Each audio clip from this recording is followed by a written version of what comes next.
Aproveitando que vocês estão sobre os pés, aquele que pode, trouxe a sua Bíblia, por favor, abra-na comigo. Carta de Paulo aos Colossenses, capítulo de número 3. Nós vamos ler a partir do verso 15. Eu vou começar com 15 para transicionar para os demais versos dessa perícope, desse bloco. Carta de Paulo aos Colossenses, capítulo de número 3, a partir do 15, que diz assim: que a paz de Cristo seja o árbitro ou o juiz, em seu coração, visto que vocês foram chamados para viver em paz, como membros de um só corpo, e sejam agradecidos. Habite ricamente em vocês a palavra de Cristo, ensinem e aconselhem-se uns aos outros com toda a sabedoria, e cantem salmos, hinos e cânticos espirituais com gratidão a Deus em seu coração. Tudo o que fizerem, seja em palavra, seja em ação, façam-no em nome do Senhor Jesus, dando por meio dele graças a Deus Pai. Amém, queridos? Podeis assentar. Nós estaremos aqui hoje finalizando a temática que nós estamos trabalhando desde 2 encontros anteriores. Nós iniciamos aqui esse capítulo de número 3, falando sobre a nova vida em Cristo, mas os últimos encontros que tivemos, nós tivemos por nosso tema evidências da verdadeira santificação. Falamos sobre a evidência do verdadeiro cristão, Agora nós estamos falando sobre as evidências da verdadeira santificação. Hoje, o terceiro sermão desse tema. Nós falamos nos encontros anteriores, como já disse, no encontro do domingo retrasado, eu vou estar recapitulando aqui para nós nos situarmos aqui no que nós vamos estar falando hoje. Nós falamos sobre a santificação, que ela está fundamentada nas bênçãos já recebidas, que é a eleição, que é o amor, que é o perdão, algo do tipo que nós já fizemos a exposição. Domingo passado nós falamos em relação a essas evidências da verdadeira santificação, que a santificação é um contínuo uso das vestimentas espirituais providenciadas por Deus. Ou seja, Paulo traz a ideia aqui, ele faz um contraste sobre o despir-se do velho homem e o vestir-se do novo. Então foi sobre isso que nós falamos e caminhamos. E hoje nós vamos falar um pouquinho sobre a santificação, ou seja, ela é possível mediante o uso dos poderosos recursos que Deus tem nos ordenado, nos versos que nós temos e que fizemos menção aqui a partir do 15. Então Paulo vai mencionar aqui 3 poderosos recursos para nos conduzir à santificação. 3 aqui que nós temos.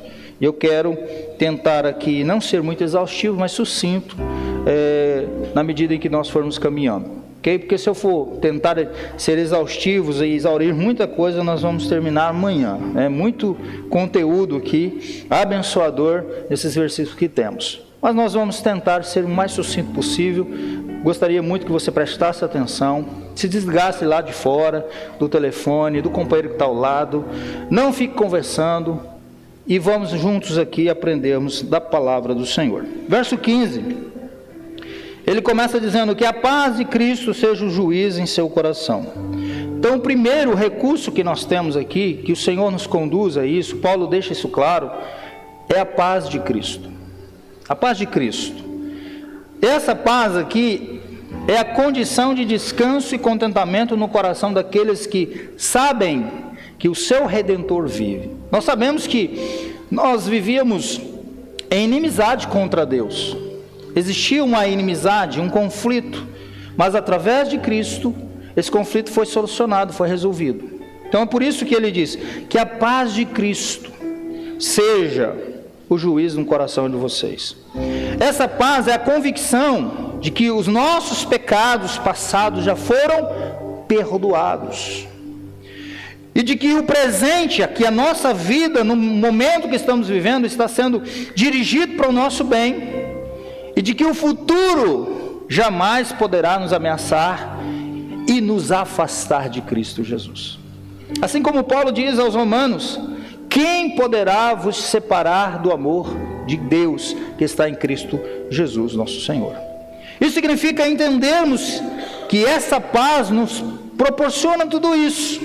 É a convicção que temos, que agora já não há mais problema entre nós e Deus, porque através de Cristo Jesus nós temos essa paz.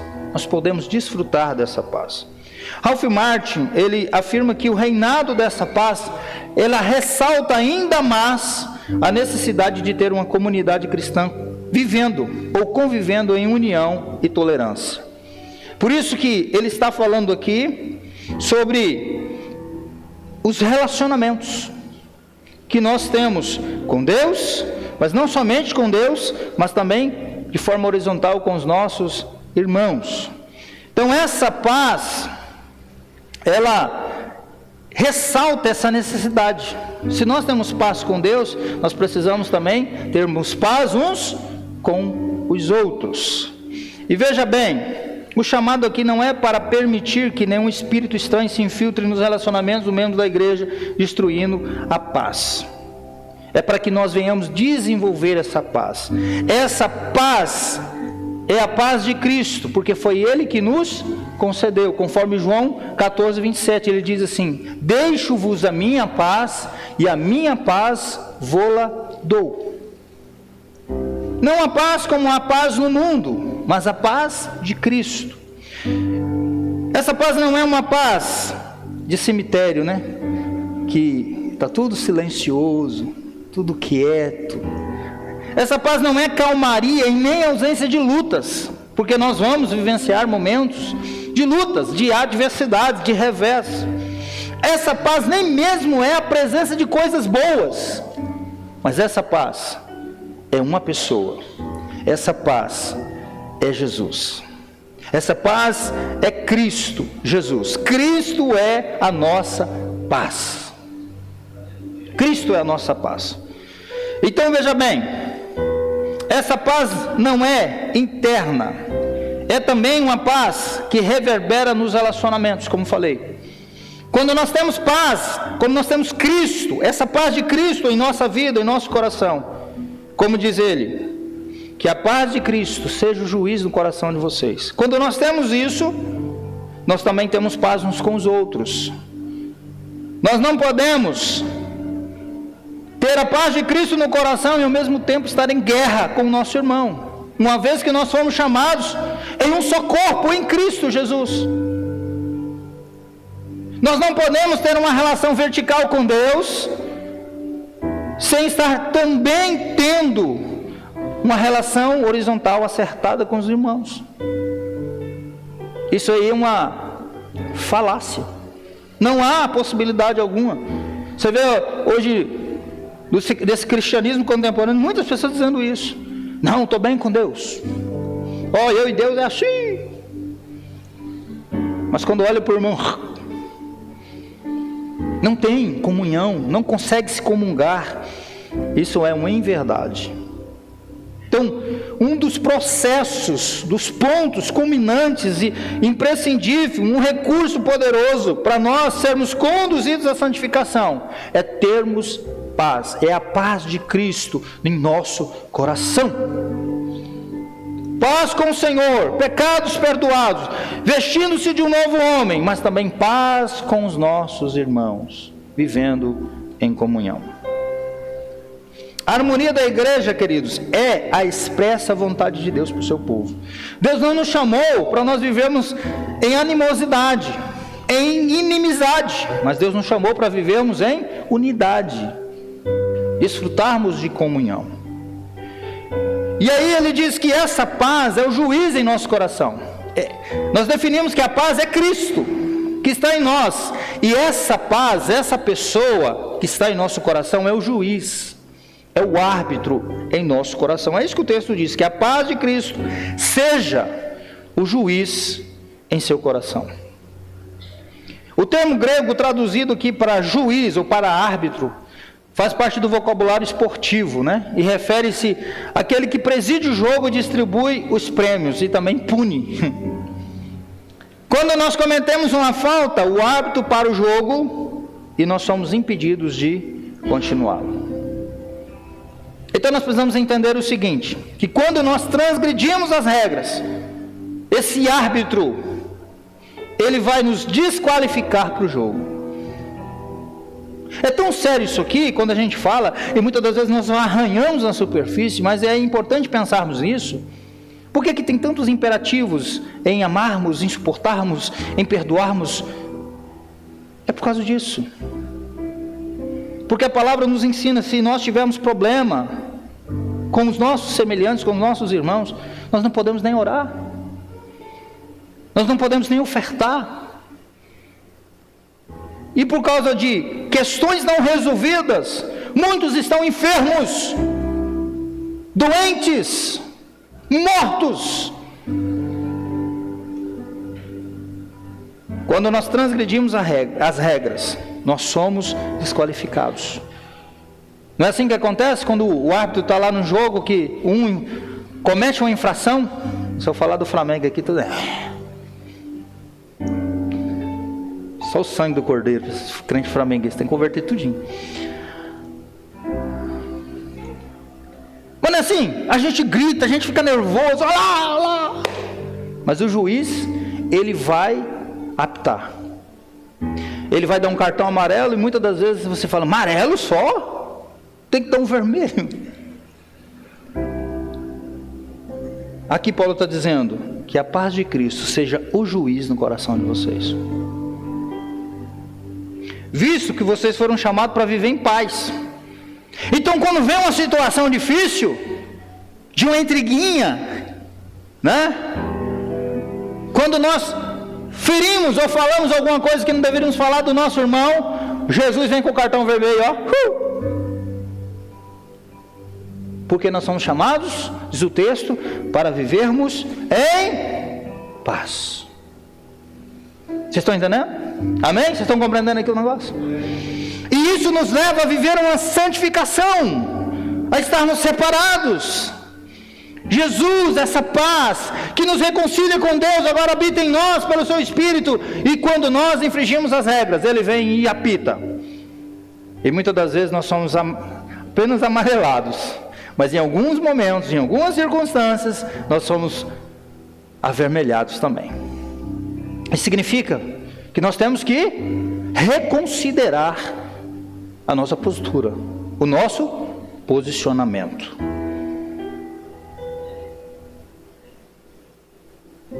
O caminho para vivermos retamente é designar a Jesus Cristo como árbitro das nossas emoções. Senhor, não deveria estar sentindo isso. Porque sabe, irmão, nós não estamos numa igreja perfeita, não existe ela. Se você busca uma igreja perfeita, olha, só depois da parousia. Enquanto aqui, nós somos falhos. Você erra, eu erro, nós erramos. Muitas das vezes falamos alguma coisa que não deveríamos falar. Muitas vezes nós fazemos alguma coisa que não deveríamos fazer. E aí, sabe como que esse árbitro entra em ação? É quando o sentimento, lá nas emoções. Porque tem muitas pessoas que dizem assim, eu estou com raiva do fulano. Estou com raiva do pastor. Pastor chato. Sou mesmo. Sou chato mesmo. Porque eu quero ver você bem. Então eu sou chato. Mas entenda uma coisa. Quando nós somos atacados por uma palavra ou algo do tipo, nós é que decidimos o que nós vamos sentir. Você sabia disso? Às vezes a gente culpa a pessoa. A gente fica culpando uma pessoa a vida inteira. Mas aquela pessoa, ela só é responsável pelo que ela falou, pelo que ela disse, pelo que ela fez. Nós somos responsáveis por aquilo que nós vamos decidir fazer com aquilo. E aí, meu irmão, nós estamos aí numa encruzilhada. Eu ouvi uma palavra que foi doída. Sim, foi. Ultrajante, sim. Mas e agora? O que eu faço com isso? Eu guardo? Eu retenho no meu coração? E fico irado, frustrado, nervoso, magoado e chateado? Ou eu uso o filtro que é a paz de Cristo do meu coração e eu vou repelir aquilo? Nós somos responsáveis pelo que sentimos e não a pessoa que nos feriu. Essa é uma verdade. É por isso que Paulo está dizendo para esses irmãos que a paz de Cristo, ou seja, que Cristo seja juiz no coração de vocês, visto que vocês foram chamados para viver em paz. E a gente fica o vida inteira, anos, culpando uma pessoa. E culpamos tanto que a gente não tem nem paz. A gente viaja e leva a pessoa junto. Se você lembrar do negócio, estraga tudo. Que Jesus seja o árbitro em nosso coração. Que quando chegar o sentimento, a vontade de você ir lá e fazer alguma coisa, vocês acham que eu não tenho essas vontades? Olha para mim. Eu aqui tenho mesmo. E tem dia que eu fico doido. Que eu fico nervoso, eu falo assim com alguns, aí eu ligo para alguns colegas para desabafar. Eu vou lá, eu vou fazer isso, eu vou fazer aquilo outro. Aí eu venho para a palavra, estudar para pregar, aí eu lembro que Jesus, não é assim não, meu filho. Ou que a paz de Cristo seja o juiz no coração de vocês. Porque vocês foram chamados para viver em paz. Nós somos imperfeitos mesmo. E o que nós temos que fazer é que esse juiz vai dizer: não chuta a canela do outro. Se você entrou de carrinho, porque tem hora que um chuta a canela, você marca ele, depois você vem com o carrinho, igual no futebol, né? Ainda bem que os irmãos que inventou jogar vôlei, não foi futebol. Você fica marcando, você levou uma canelada, aquilo fica doendo, ardendo, você fala, vou pegar você. Na próxima você vem com o carrinho, tchum, aí o juiz vem e dá um vermelho para você. Vocês entenderem aqui, eu estou fazendo uma conjectura, usando a analogia para que nós entendamos que assim, às vezes, nós somos nos relacionamentos, nós somos nos nossos sentimentos. E aí Paulo está dizendo que Cristo seja, ou que essa paz de Cristo seja árbitro no coração de vocês. Esse é o primeiro ponto. Que nós temos disponíveis. Esse é o primeiro recurso que nós temos para nos conduzir à salvação, a paz de Cristo. O segundo está no verso 16. Além da paz de Cristo, nós temos a palavra de Cristo. A palavra de Cristo. Olha o que diz o verso 16. Habite ricamente em vocês a palavra de Cristo. Habite ricamente em vocês a palavra de Cristo. Sabe por que Paulo fala isso? Lembra do contexto aqui de Colossenses? Os falsos mestres estavam tentando engendrar dentro da igreja os falsos ensinos. Eles estavam tentando introduzir na igreja os ensinos do gnosticismo, do legalismo, do misticismo, do ascetismo. Eles estavam tentando harmonizar todos esses conceitos errados e heréticos com a palavra de Deus. Para eles, a palavra de Deus não era suficiente. Ou seja, é Jesus e mais alguma coisa. É Jesus e o legalismo, é Jesus e o ascetismo.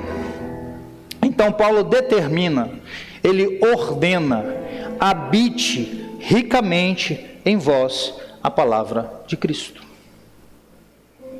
Essa ordenança é a mesma de Efésios 3,17, onde ele diz para a igreja em Éfeso: e assim habite Cristo nos vossos corações. Porque Cristo, além de ser a paz, Cristo também é a palavra. E nós vamos destacar aqui alguns aspectos que precisamos considerar. E qualquer coisa que você se identificar aqui, como eu costumo sempre dizer, faça cara de paisagem, finge que não é com você, mas você muda. Porque alguma coisa sempre nós vamos estar aqui, sendo identificado. Vamos destacar alguns aspectos aqui. Primeiro, ser cheio da palavra de Deus é um mandamento absoluto para todo o povo de Deus. habite ricamente em vocês a palavra de Cristo. Paulo poderia dizer assim: habite ricamente nos presbíteros a palavra de Deus. Ele poderia ter dito assim: habite ricamente a palavra de Deus nos pastores. Mas ele se dirige à igreja e ele diz: habite ricamente em vocês, igreja, a palavra de Cristo. E essa palavra grega aqui, ela está no imperativo. Trata-se de uma ordem.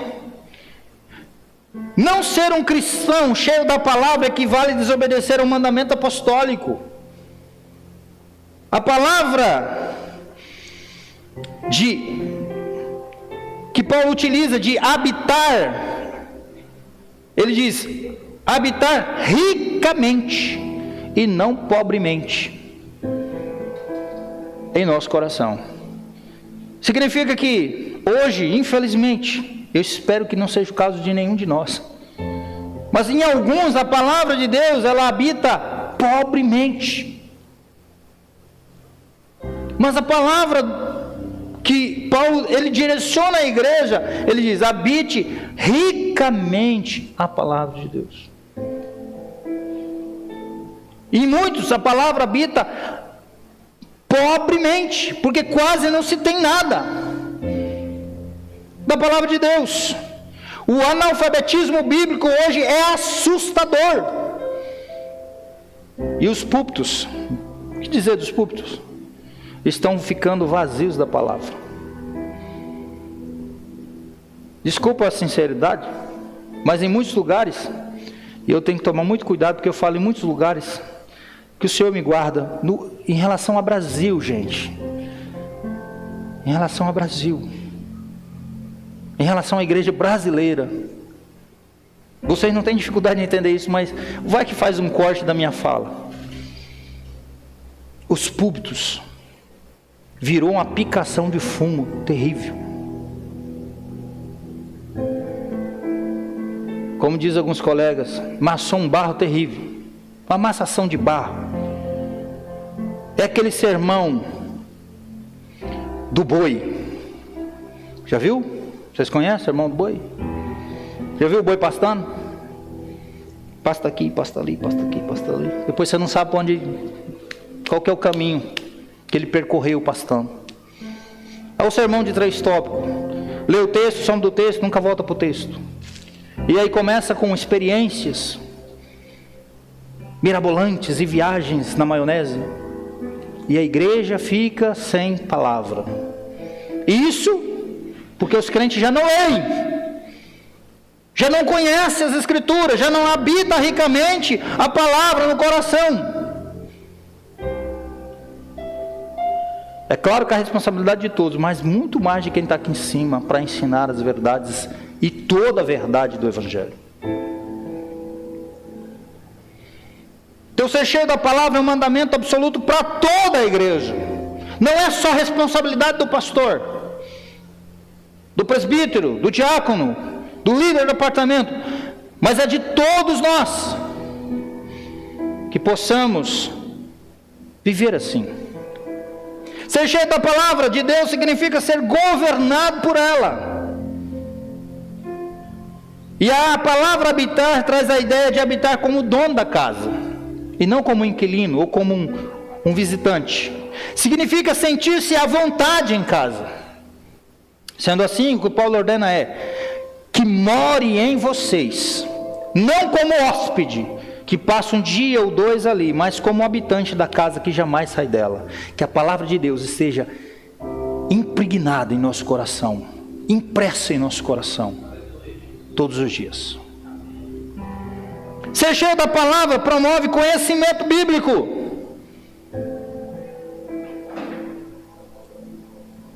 O que dizer dos acréscimos, dos acrescentares? Que as pessoas espirituais dizem por aí. Olha para você e diz: na Bíblia está escrito: faça a tua parte que eu te ajudarei.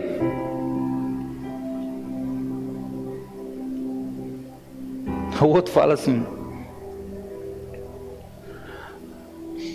Na Bíblia está escrito: não cai uma folha da árvore se Deus não deixar. Aleluia! E tem gente batendo palma e dando glória a Deus. Ser cheio da palavra de Deus promove conhecimento bíblico. Esse dia eu fui indagado, me perguntaram assim: pastor, é verdade que a sombra dos discípulos curavam? Eu disse: olha, o texto não diz isso não, mas a grande maioria prega que a sombra de Pedro curava. Já cansei de ver pregadores famosos dizer isso. A sombra de Pedro curava. O texto diz que as pessoas colocavam os enfermos onde poderia ser projetada a sombra dele, mas o texto não diz que eram curados. Tem um monte de coisa que a gente ouve por aí, mas a palavra do Senhor precisa habitar, não como um visitante, mas como dono em nosso coração. Isso nos promove o conhecimento bíblico. E isso, queridos, nós precisamos entender que a igreja é uma agência de ensino da palavra. Eu sei que é difícil, e eu sempre ouço de alguns por aí dizendo: meu Deus, que pregação longa. Cansei de ouvir. Eu tenho pessoa chegar para mim e falar assim: rapaz, você dá o sal tudo no mesmo dia. Está doido, você vai matar o povo. Não, eu falei: morre não. O que não morrer, vai ficar bom. Porque hoje é só louvor, é só cantoria, é só oportunidade, é só testemunho. Mas o povo não tem palavra, porque o púlpito não tem palavra.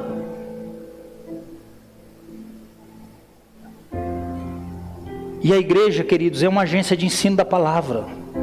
É aqui que nós temos que aprender, seja na quarta-feira, seja no domingo de manhã, nós temos que ouvir toda a verdade do Evangelho.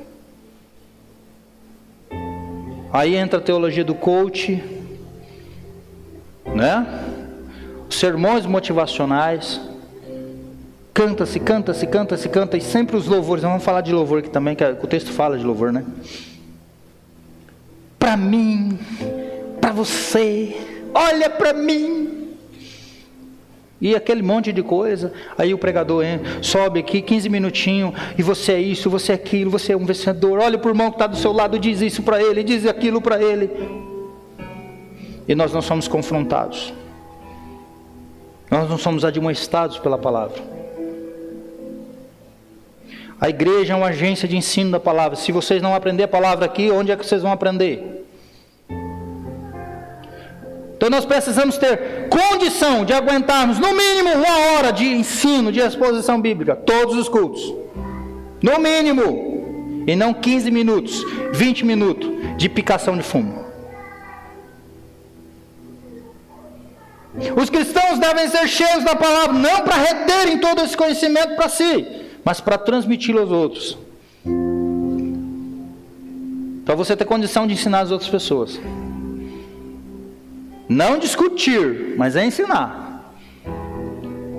Porque tem hora que chega alguém para um dos membros da igreja e a pessoa fica desesperada. O que eu vou falar? Eu não sei nem o que dizer.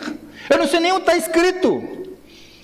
Aí igual aquele pastor que eu trouxe um vídeo aqui um dia, né, que ele foi ler o João capítulo 20, não sei, o capítulo 16, aí ele falou do Salmo 23. Ele caçou quase meia hora e não achava. Aí ele resolveu parar a Bíblia em algum lugar e diz: o Senhor é o meu pastor e nada me faltará. Terno e gravata no púlpito da igreja. Acho que o pastor dele deve ter infartado naquele dia. Nós precisamos conhecer a palavra de Deus, a ponto de sermos capazes de transmitir a outros os ensinos da palavra. Ser cheio da palavra de Deus desemboca em aconselhamento. Verso 16 vai dizer isso: habite ricamente em vocês a palavra de Cristo, para ensinar, que é a primeira coisa, para transmitir os outros, e aconselhar uns aos outros.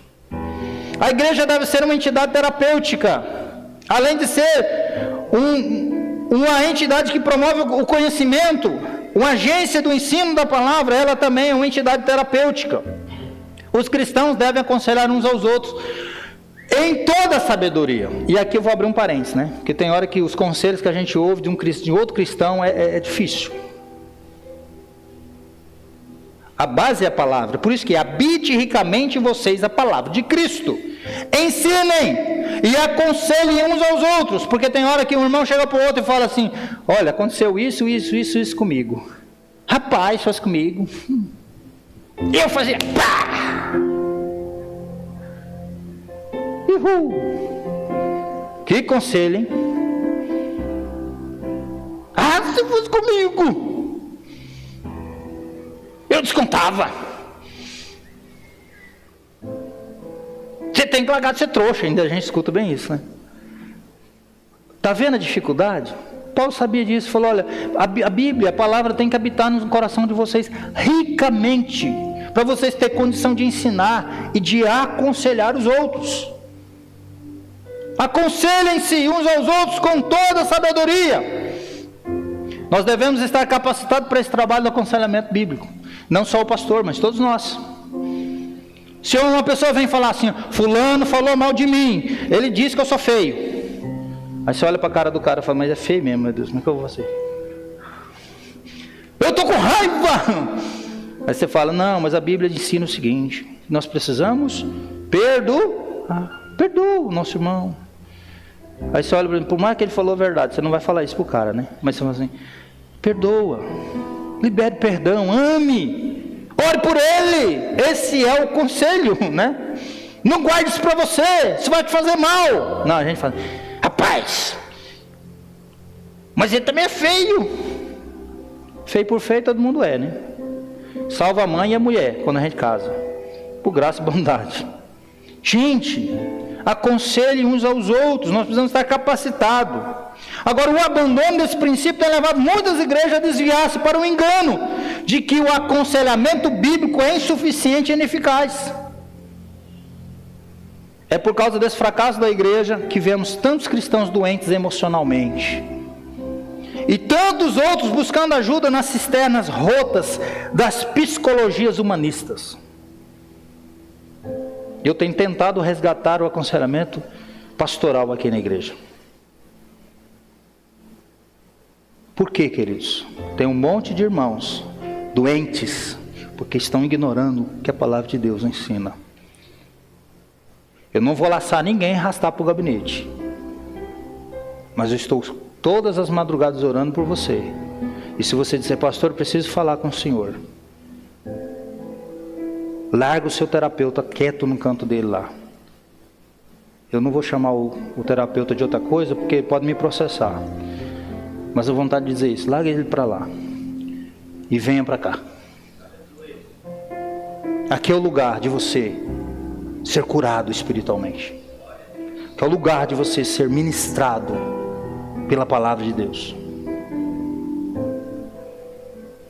John MacArthur Jr., ele diz o seguinte, ele faz o seguinte alerta: a igreja está, por assim dizer, ingerindo doses maciças do dogma da psicologia, adotando a sabedoria secular e tentando santificá-la, chamando-a de cristã. Os valores mais fundamentais do evangelicalismo, portanto, estão sendo redefinidos. E essa redefinição é: saúde mental e emocional é a nova moda. Não se trata de um conceito bíblico, embora muitos pareçam equalizá-lo com a integridade espiritual. O pecado recebe nome de doença, de forma que as pessoas acham que precisam de terapia e não de arrependimento. O pecado habitual recebe o nome de vício ou de comportamento compulsivo, e muitos presumem que a solução está no cuidado médico e não na correção moral. Tem um monte de gente doentes emocionalmente e não querem um aconselhamento pastoral porque vão ser confrontados no seu pecado. Então é muito mais fácil ir para um terapeuta, um psicólogo, um psiquiatra para ele me encher de remédio, um psicólogo para ele falar um monte de coisa que eu quero ouvir, e eu não sou tratado na raiz do meu problema. É por isso que a palavra está dizendo: aconselhe-se uns aos outros. O aconselhamento é vital. Tem um monte de gente com um monte de problema, psicossomáticas, cânceres, dores, porque tem um coração que não perdoa, porque vivem assegurados em traumas que ele não quer falar sobre aquilo, e então não é curado. A palavra do Senhor diz que nós temos que confessar os nossos pecados para sermos sarados. Isso é muito sério. O pecado agora tomou outro nome. As pessoas não querem se arrepender dos seus pecados. Por quê? É mais fácil eu procurar um terapeuta e ouvir dele aquilo que eu quero ouvir. Seguir ali alguns métodos que ele vai me direcionar, do que eu ir lá reconciliar, reconsiderar e arrepender dos meus pecados.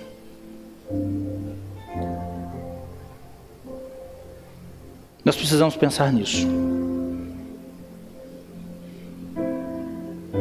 Queridos, eu quero acreditar que nós não precisamos disso.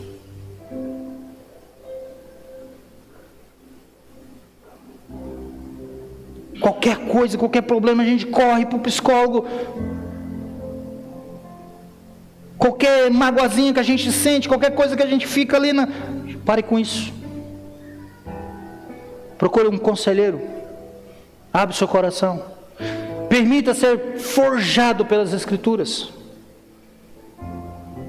Ali você vai ter a oração, você vai ter o conselho. Eu já tenho visto o que Deus já fez em vida de muitas pessoas através do aconselhamento pastoral. Se a igreja se colocar assim, nós teremos vidas e mais vidas mudadas e transformadas. Nós precisamos disso. Precisamos ser ousados quanto a isso. Pastor, só é quanto psicólogo? Não. Depende. Depende. Mas antes de ir no psicólogo, perturbe seu pastor. Fale com ele. Marca um horário. Liga para ele. Você não precisa pagar consulta, é grátis. Fala igual, é de grátis. É no 0800. Às vezes você paga lá um valor, não sei qual o valor que está aí, uma consulta de um psicólogo. E você vai lá e volta do mesmo jeito. Ah não, mas melhorou, passou um remedinho. Você está só, como diz o povo, anestesiado pelo remédio. Não resolveu nada do seu problema. Não tratou a causa do seu problema. A Bíblia está dizendo aqui: habite ricamente em vocês a palavra de Cristo, ensine e aconselhem. Nós temos que resgatar para a igreja o aconselhamento pastoral, o aconselhamento entre os irmãos. Fuja disso. Eu sei. Aí muitos falam assim: mas eu esteve lá um dia numa igreja do pastor e eu contei meu problema para ele. E não, todo mundo na igreja estava sabendo. Ele não é pastor. Ele não entendeu o chamado dele.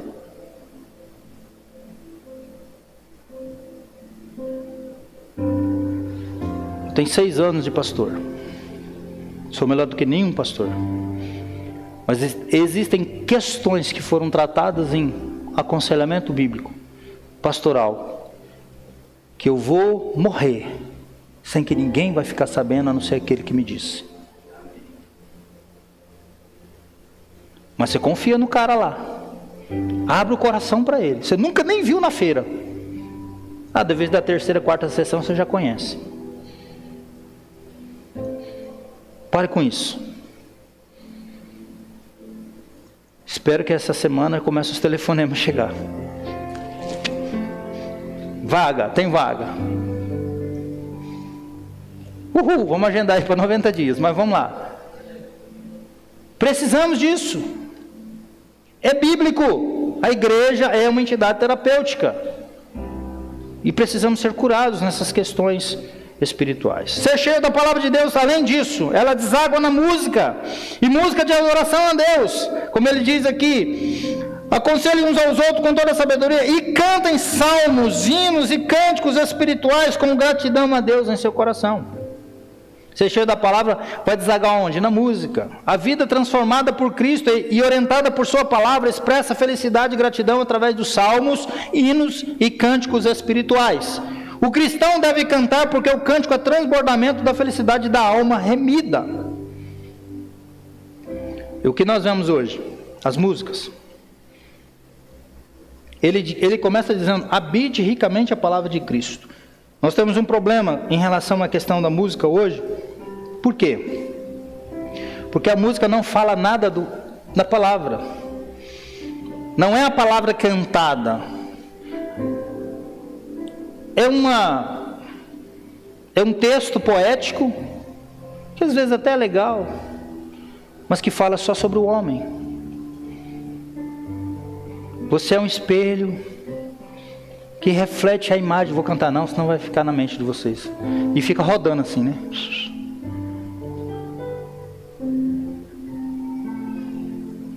Não ensinam como os salmos. Ele diz aqui, aconselhem uns aos outros com toda a sabedoria e cantem salmos, hinos e cânticos espirituais. Louvores como: grande é o Senhor, Ele é exaltado, porque dele e por Ele. Isso traz a palavra cantada para a igreja. Então, quando nós temos a palavra, e qual que é o problema hoje da música gospel, das músicas que estão sendo cantadas nas igrejas? É que os compositores estão longe da palavra. Porque no coração desses homens, dessas mulheres que compõem as músicas, só pensam no valor de mercado e naquilo que vai agradar as pessoas, e não naquilo que vai agradar o Senhor Todo-Poderoso. Então a música tem que falar do homem, para o homem. A música cristã, espiritual, não é para o homem, e sim para aquele que está sentado no trono, para Deus, o Todo-Poderoso.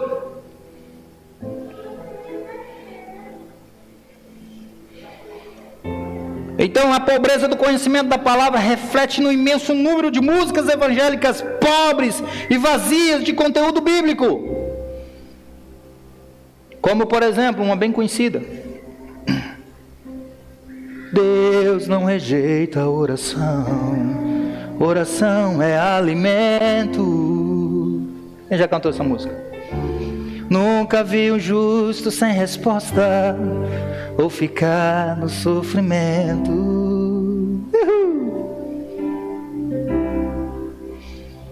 Será que isso é verdade bíblica? Deus não rejeita a oração? Será que o justo não fica... A oração é alimento? Nós precisamos entender. Eu estou dando um exemplo aqui para que vocês entendam. Aquela música do Ursinho Puff, eu nem vou cantar, né? Você sabe qual que é? Música do Ursinho Puff? O Puff gostava do quê? Mel. São essas músicas que estão aí, né? no cenário, na etnografia gospel do momento. Essa etnografia precisa ser mudada. Tem que ser bíblica, cristocêntrica, teocêntrica. Tem que ser escriturística. Os compositores evangélicos, eles precisam ser cheios de palavra, pois a música é a teologia cantada. Como diz o reverendo Heber Campos Jr., nós temos que orar a Bíblia, nós temos que cantar a Bíblia, para depois ouvirmos a exposição bíblica. Esse é um culto que agrada a Deus. Esse é um culto bíblico, padronizado.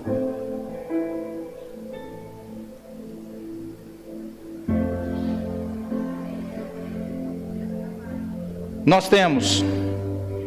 O primeiro recurso é a paz de Cristo. O segundo, a palavra de Cristo. E isso até no louvor. É por isso que eu sou muito chato aqui. Fico ouvindo as músicas, tem alguma música eu fico meio assim. Por quê? Nós temos que cantar a Bíblia.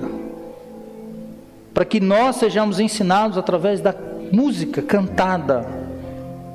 Mas nós temos também, além disso, o nome de Cristo. Para nós finalizarmos, o verso 17 diz: tudo o que fizerem, seja em palavra, seja em ação, façam-no em nome do Senhor Jesus, dando por meio dele graças a Deus Pai. O cristão deve viver pelo poder no nome de Cristo e para a glória de Deus. Nossas palavras e ações devem ser realizadas em nome de Cristo. Tudo que eu vou fazer tem que ser isso. o nome de Jesus. O nome de Jesus.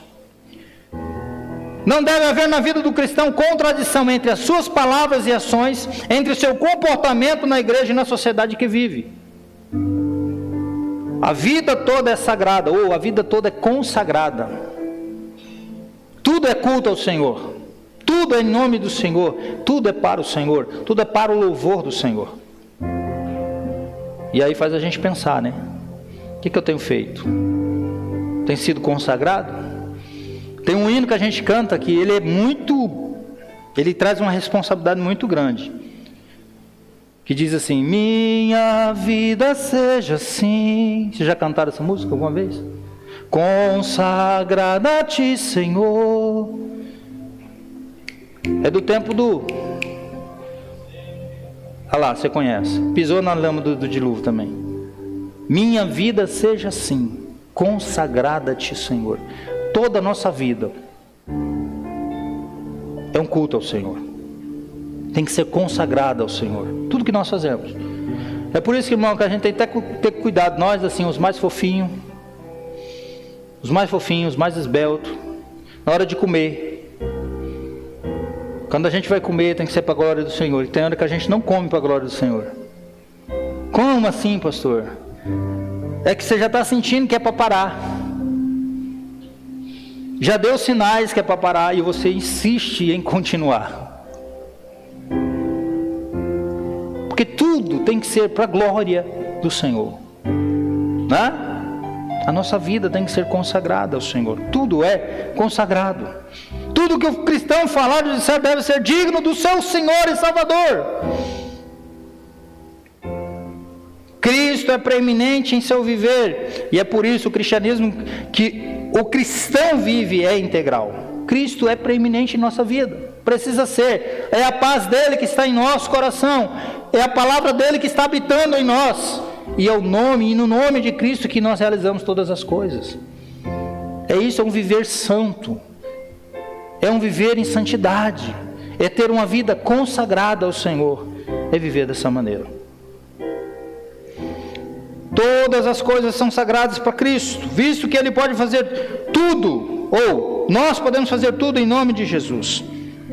Nós devemos então entender que a expressão em nome do Senhor Jesus como o elemento ou esfera do agir, tudo que nós vamos fazer, temos que fazer em nome de Cristo. Ou seja, nada pode ser indigno de Cristo.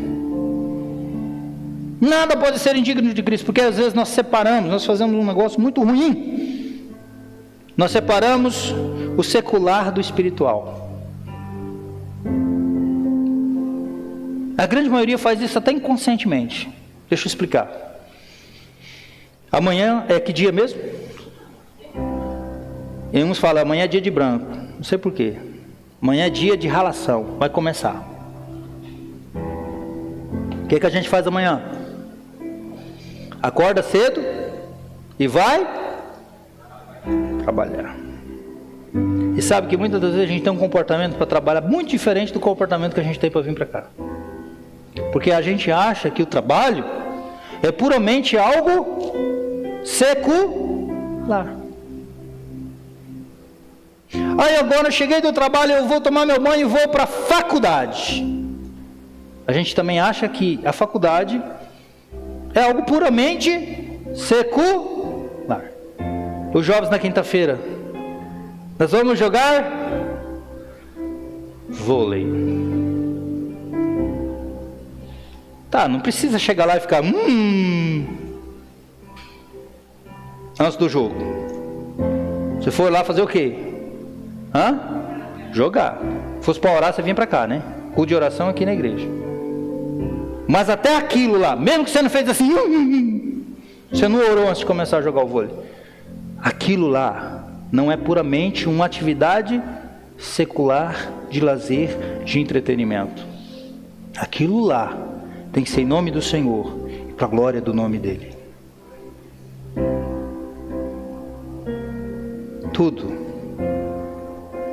Tudo que nós fazemos. E nós temos isso. Agora vamos para a igreja, final de semana. Aleluia. Vamos para a igreja, vamos vestir a roupa de crente, perfuminho de crente, sapato de crente, Bíblia de crente. Vamos para a igreja. porque agora, olha, o sobrenatural do Senhor, glória a Deus, aleluia. Não, queridos, nós não deixamos de ser crente quando vamos trabalhar, nós não deixamos de ser crente quando vamos para a escola, nós não deixamos de ser crente quando nós vamos dormir, nós não deixamos de ser crente quando nós sentamos à mesa com a nossa família, nós não deixamos de ser crentes em lugar nenhum. Continuamos o quê? Sendo um cristão, pelo menos é para ser assim. Então nós precisamos entender isso. A nossa vida toda, ela é uma vida consagrada ao Senhor. Nós somos, como Paulo diz em Romanos 12, um sacrifício vivo, ambulante, que andamos aí. Tudo que nós fazemos é para a glória dele. É por isso que o diabo fica furioso, ele quer atrapalhar a gente, ele quer confundir o entendimento, ele quer nos desviar das verdades do Evangelho. Que para muitos, não, lá no meu trabalho que o negócio assim, é diferente.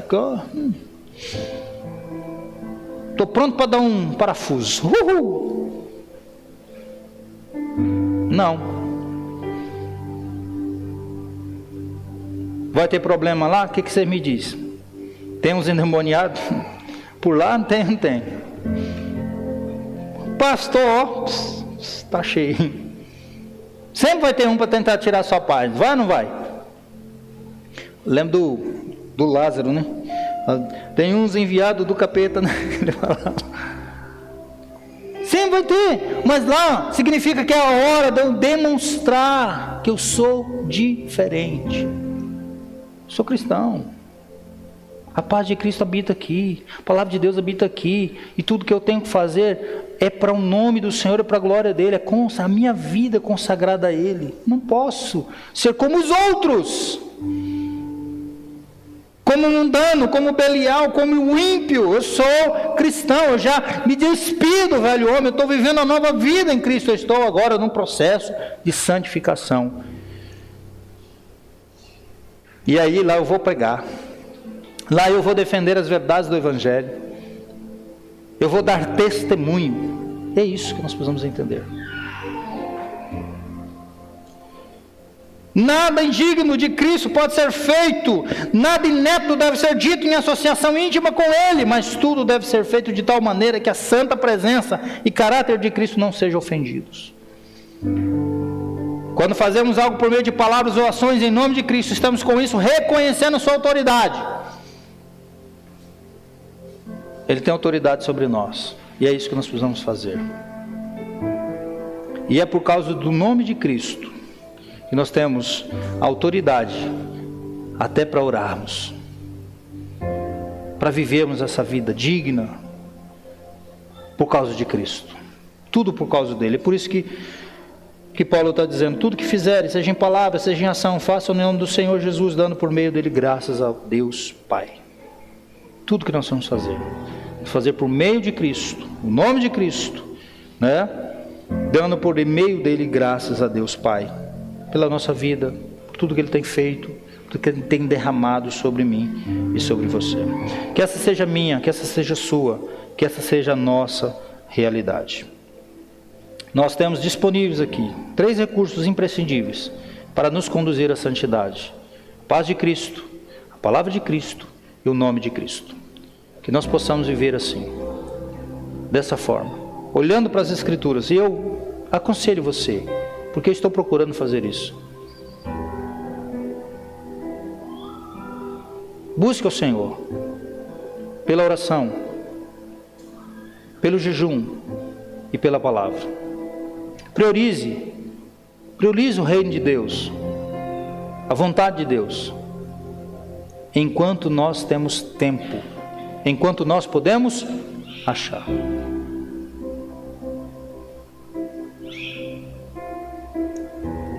E com isso eu quero finalizar aqui essa mensagem nessa hora, nessa noite, e que o Senhor em Cristo possa estar nos abençoando poderosamente. Já fechou aí, né? Amém? Fique de pé, nós vamos orar ao Senhor. Depois eu dou os avisos. Vou fazer diferente hoje.